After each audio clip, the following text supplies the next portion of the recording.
Kryetari i ri i qytetit të Shkupit Orce Gjorgjevski deklaroi se është përballur me një sfidë më të madhe se sa kishte pritur, duke theksuar se borxhi real i qytetit dhe ndërmarrjeve publike e tejkalon ndjeshëm vlerësimin fillestar të tij. Може би предизвикот ми е поголем од тоа што мислев пред изборите, поврзан со долгот.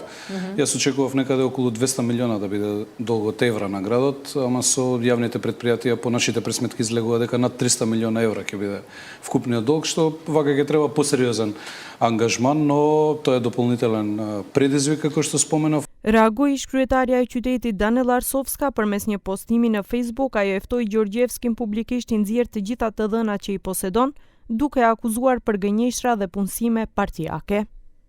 Hajde kryetar, publikoj të gjitha kompanitë me borxhe sipas institucioneve, me fatura dhe data që populli të di se po gënjen.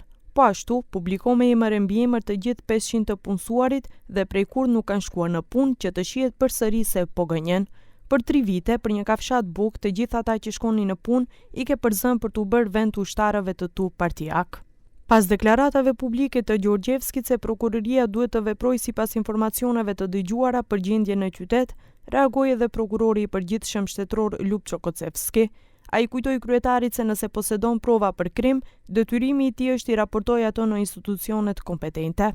Во однос на изјавите на градоначалникот дека јавното обвинителство треба подопрен глас, само ќе кажам дека тој како градоначалник, доколку има докази е надлежен, тоа може да го пријави на надлежните органи, а тоа е МВР, и да донесе тие документи евентуално што ги има во јавното обвинителство, и до сега јавното обвинителство така постапувало, што значи дека ќе постапува и натаму, и доколку навистина има злоупотреби, ние нема проблем што име на располагање во тој. Në një paraqitje televizive për Sitel mbrëm, Gjorgjevski tha se ka larguar 500 të punësuar nga ndërmarrjet publike, sepse për muaj apo edhe vite nuk ishin shkuar në punë, por merrnin pak.